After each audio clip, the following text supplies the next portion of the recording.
Hi my lovelies, and welcome back to the channel. Happy Friday. I hope you are looking forward to the weekend ahead. If ever I put a video out on a Friday, I always class it as a bonus video, but I felt what I had to talk about today probably deserved a little story time, just to kind of like set the scene, as it were, for this month's charitable donation, as I received my YouTube income for the month of August. So for those of you that have been around for a while, you may remember that I hit 1,000 followers in April after starting my channel at the end of January, and then a couple of weeks after that I reached the 4,000 watch hours, which is also a requirement before you can be monetized. And I got my very first YouTube payment at the end of June. So that was for part of April and all of May. And of course, as a lot of you know, I'm not a very big channel. We've only recently hit 2K followers, which is amazing, and I'm truly grateful for every single one of you that has ever subscribed, commented or liked a video. So the income, which I'll go through a little bit more on my month end roundup that I tend to do at the end of each month, but the income received was £113.10.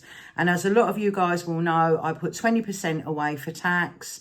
I do a 15% charitable donation, and the rest I put into savings. So for the first time since I've lived in this property, which will be 3 years come January, thanks to this channel, I have been able to finally have some savings. So I'm, very, very appreciative of that.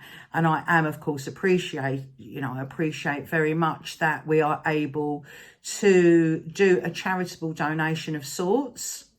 Now, the very first, when I first became monetized, I did mention in one of my videos that, you guys have helped me to get here. If anybody's got any ideas and suggestions as to if they've got a charity or something that's close to their heart, please let me know.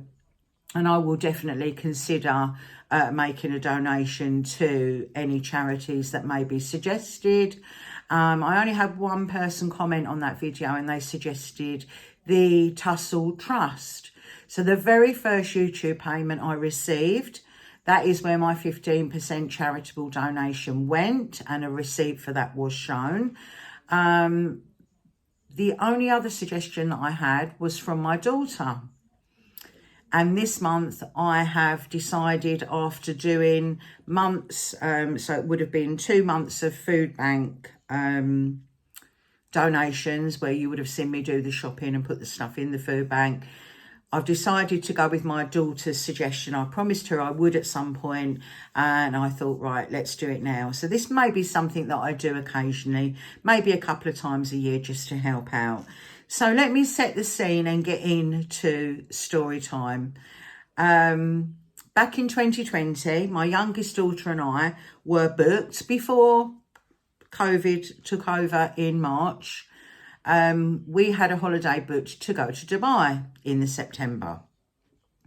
I had been 6 years previous to that in 2014, and my daughter had always wanted to go, but her husband had absolutely no interest in visiting Dubai whatsoever.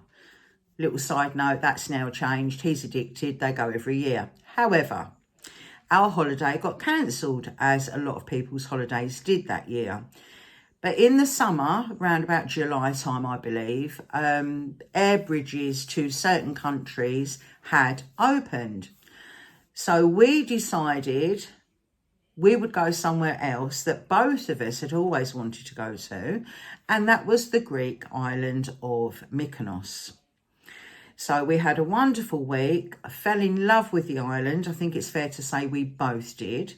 The only thing that we didn't like was the amount, which you often see on Greek islands and Turkey, the amount of stray cats and dogs. Now, on our very first evening after going out for dinner, we came back to our apartment, which was on the ground floor. So it wasn't a balcony per se. We were, as I say, on the ground floor, but we had a table and some chairs outside of the room. And we were sitting out there, both on our phones, and up rocks this cat, who seemed to take a liking to my daughter, immediately jumped on her lap, and stayed there until we decided to go into the apartment and go to bed. And then this became a pattern that continued. Every evening whilst on holiday, the cat would rock up during the daytime. We got to the point we were buying ham for the cat, putting water down for her as well. And one morning when we were having breakfast, because we were like bed and breakfast, you know, they were shooing the cat away, and my daughter was like really upset about it. And, you know, how can they do that? And you know what it's like. It's just the way it is overseas, isn't it? In some areas, unfortunately, but not always nice to witness. And on our final day, we went for breakfast in a place that I think it was about the third time we'd visited there. So we'd gone for breakfast, and the owner of this particular cafe was Australian, and she got chatting to us because she'd noticed that we'd been there before. So we had a good chat, and, you know, we said we were going home that night, and my daughter said she didn't want to go because she didn't want to leave this cat.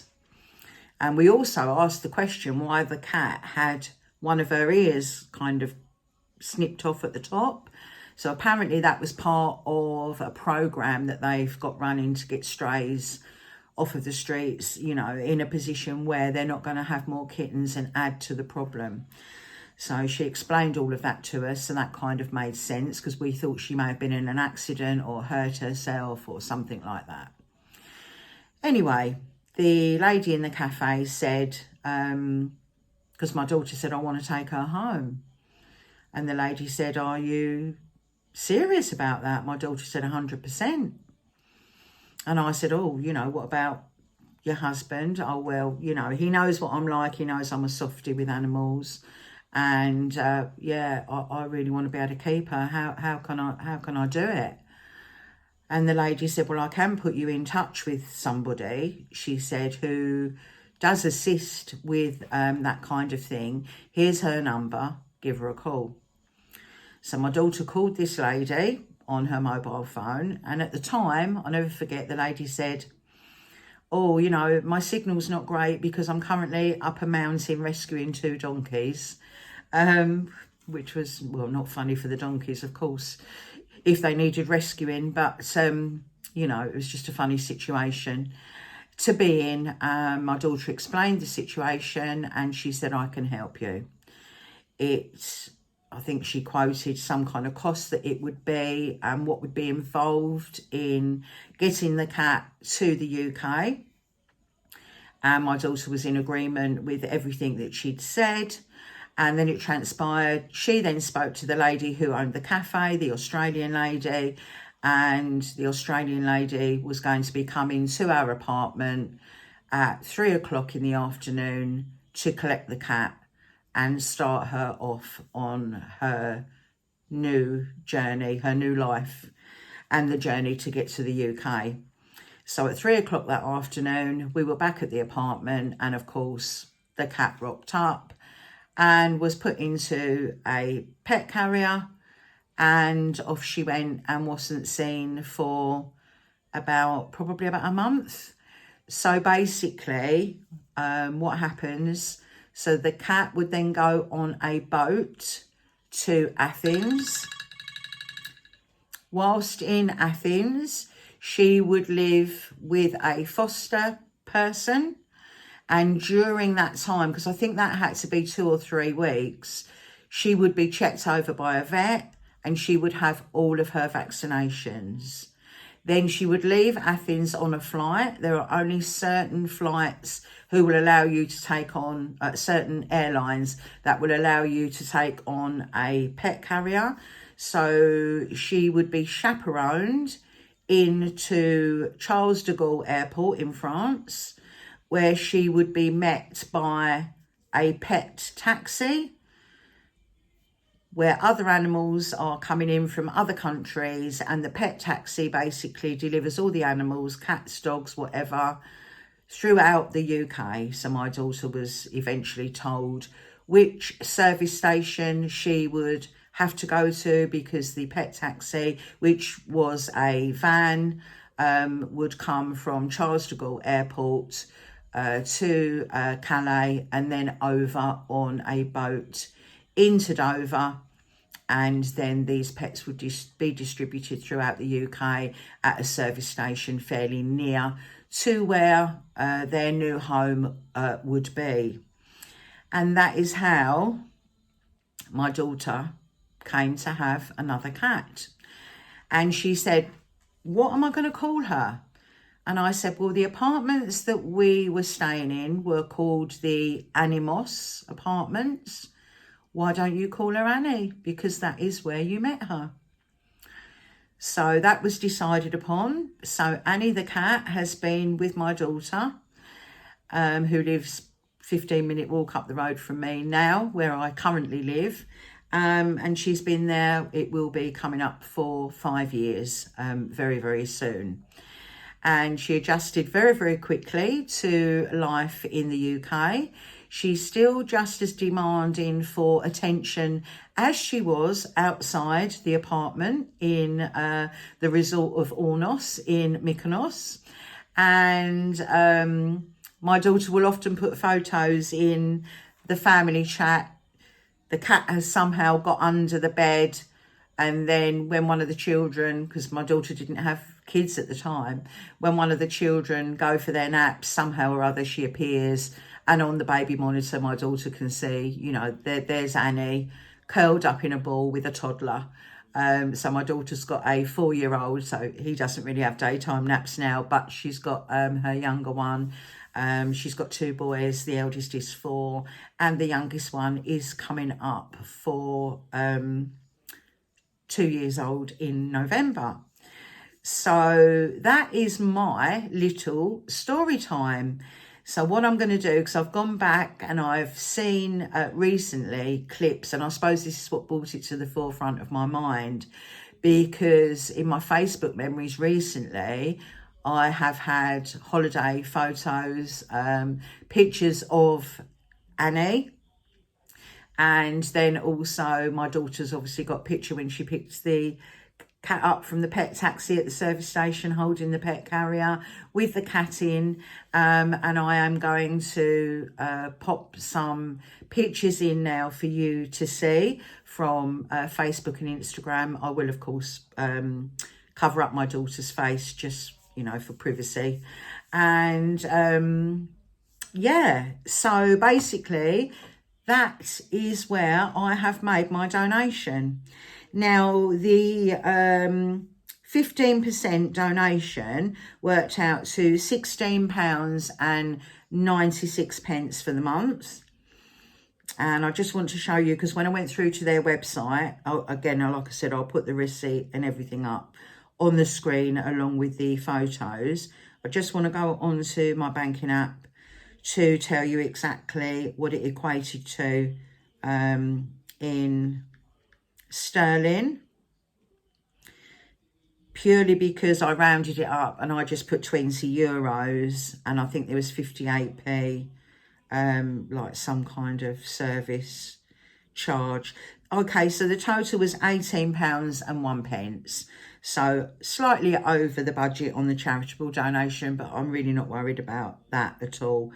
So yeah, £18.01 has gone to the Mykonos Animal Welfare Charity, who I know I've followed their Facebook ever since the Annie story started to take shape.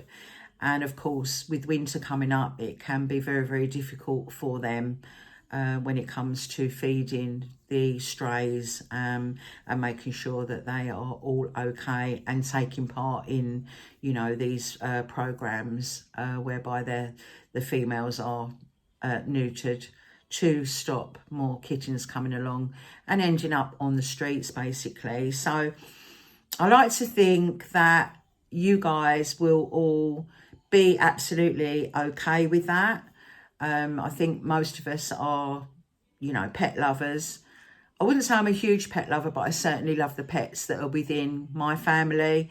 And I know other channels I watch, when I watch Ali Lives Well at Less, Miss Luna makes me smile virtually every video. She's a real character. And of course, I had 2 pugs myself, which I adored, miss terribly, and can't believe that I ever took so many photos of them. There's hardly a day on Facebook memories where there isn't a picture of both of them or one of them. And boy, yeah, do I miss them. They both got to 12 years old. One died 1 year and one died last year. So the boy Albert, who was an apricot pug, which is a very unusual colour and quite rare, but very, very beautiful. He died the morning after I moved out. I moved out on the Saturday and he died on the Sunday morning. So, God, that was horrific and a lot for my son to deal with, who was, of course, at that point still at home. And then Poppy, the black pug, died last summer after a short illness and lots of trips to the vet. So very, very sad. So yeah, the animals around me. Also, yeah, talking of pugs, of course, when I see Frugal Granny, Ali's Kitty and Bella, my heart just melts because I love pugs. And also Tanya at living on a UK state pension with Bertie. I just love to see people's animals and it really brings a smile to my face. So yeah, I wouldn't say I'm a massive animal lover, but the animals that I know, the animals that are within my family, because my daughter with Annie, she's also got another cat. She has got a dog and she's got 1 rabbit, a house rabbit. She did have 2, but she's only got 1.